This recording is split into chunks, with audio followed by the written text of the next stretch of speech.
नमस्कार, आपका स्वागत है। दोस्तों, महाभारत ग्रंथ में मनुष्य को भोजन करते समय कुछ बहुत ही जरूरी नियम बताए गए हैं। अगर कोई मनुष्य नियमों का पालन करते हुए भोजन करता है तो उसे आरोग्य के साथ ही सुख, समृद्धि और वैभव की प्राप्ति होती है। शास्त्रों में बताए गए ये नियम वैज्ञानिक दृष्टिकोण से भी परिपूर्ण है। इस प्रकार से भोजन करने पर मनुष्य सभी देवी देवताओं का आशीर्वाद प्राप्त करता है। अतः आप भी भोजन करते समय इन नियमों का पालन अवश्य करें। तो आइए बिना देरी किए जान लेते हैं वो कौन से नियम हैं। पर उससे पहले अगर आपने चैनल को सब्सक्राइब नहीं किया है तो इसे सब्सक्राइब कर लीजिए। साथ ही वीडियो को एक लाइक करना ना भूले।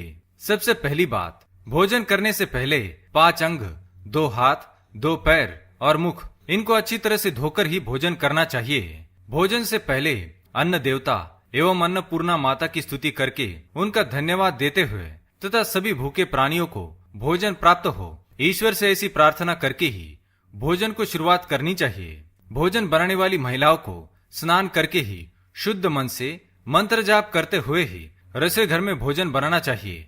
सबसे पहले 3 रोटियां, एक गाय के लिए, एक कुत्ते के लिए और एक कौवे के लिए अलग निकालकर फिर अग्निदेव को भोग लगाकर ही घर वालों को खिलाना चाहिए। भोजन किचन में बैठकर ही सभी के साथ करें। प्रयास यही करना चाहिए कि परिवार के सभी सदस्यों के साथ मिल बैठकर ही भोजन किया जाए। नियम अनुसार अलग अलग भोजन करने से परिवार के सदस्यों में प्रेम और एकता कायम नहीं हो पाती है। भोजन का समय प्रातः और सायंकाल ही भोजन का विधान है, क्योंकि पचन क्रिया की जठराग्नि सूर्योदय से 2 घंटे के बाद तक एवं सूर्यास्त से 2.5 घंटे पहले तक प्रबल रहती है। जो व्यक्ति सिर्फ एक समय भोजन करता है वह योगी है, और जो 2 समय भोजन करता है वह भोगी कहा गया है। तीसरी बात, भोजन की दिशा। भोजन पूर्व और उत्तर दिशा की ओर मुख करके ही करना चाहिए। दक्षिण दिशा की ओर किया गया भोजन प्रेत को प्राप्त होता है। पश्चिम दिशा की ओर किया हुआ भोजन खाने से रोग की वृद्धि होती है। चौथी बात, ऐसी अवस्था में भोजन ना करे। शैया पर बैठकर अर्थात बिस्तर पर बैठकर अपने हाथों पर रखकर या टूटे फूटे बर्तनों में भोजन कभी करना नहीं चाहिए। मलमूत्र का वेग होने पर भी भोजन करना नहीं चाहिए। कलह अथवा क्लेश के माहौल में भी भोजन करना अनुचित माना गया है। अधिक शोर शराबे के स्थान पर भी भोजन करना उचित नहीं। पीपल एवं वटवृक्ष के नीचे बैठकर भी भोजन नहीं करना चाहिए। परोसे हुए भोजन की कभी निंदा नहीं करनी चाहिए। खड़े खड़े भोजन करना भी अनुचित माना गया है। जूते पहनकर या सिर ढककर भी भोजन नहीं करना चाहिए। आइए अब जानते हैं भोजन कैसा होना चाहिए। बहुत तीखा या बहुत ही मीठा भोजन नहीं करना चाहिए। किसी के द्वारा छोड़ा हुआ भोजन भी कभी ग्रहण नहीं करना चाहिए। आधा खाया हुआ फल, मिठाइयाँ आदि फिर से नहीं खानी चाहिए। खाना छोड़कर उठ जाने पर दोबारा भोजन कभी करना नहीं चाहिए। जो कोई भी ढिंडोरा पीटकर खिला रहा हो वहां पर जाकर कभी भोजन नहीं करना चाहिए। पशु या कुत्ते के द्वारा छुआ हुआ भोजन कभी करना नहीं चाहिए। रजस वाला स्त्री के द्वारा परोसा गया भोजन भी करना अनुचित है। श्राद्ध का निकाला हुआ, बासी या मुंह से फूंक मारकर ठंडा किया गया भोजन भी करना अनुचित है। बाल गिरा हुआ भोजन भी ना करे। अनादर युक्त अवहेलना पूर्ण परोसा गया भोजन भी कभी ना करे। कंजूस के द्वारा वैश्या के हाथ का, शराब बेचने वाले का दिया भोजन भी और ब्याज का धंधा करने वाले व्यक्ति का भोजन भी कभी करना नहीं चाहिए। छठी बात, भोजन करते समय ध्यान रखे। भोजन के समय मौन रहे। रात्रि के समय भरपेट ना खाए।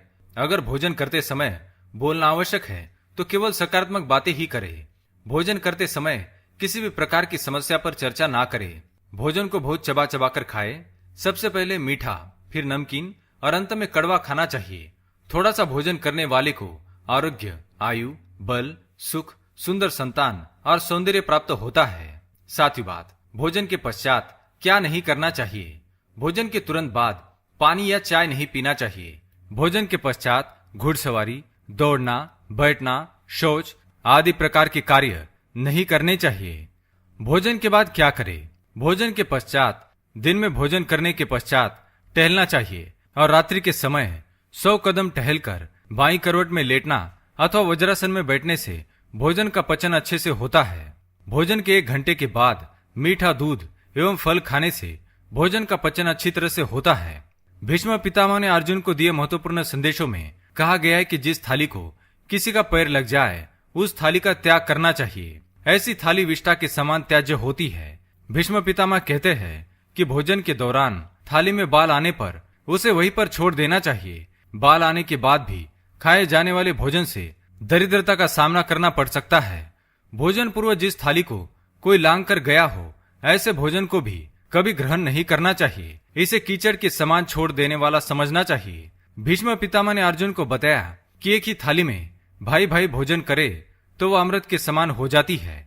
ऐसे भोजन से धन धान्य, स्वास्थ्य और लक्ष्मी की वृद्धि होती है। भीष्म पितामह के अनुसार पति पत्नी को एक ही थाली में भोजन करने को निषिद्ध माना गया है। भीष्म पितामह के अनुसार एक ही थाली में पति पत्नी भोजन करते हैं तो ऐसी थाली मादक पदार्थों से भरी मानी जाने वाली होती है।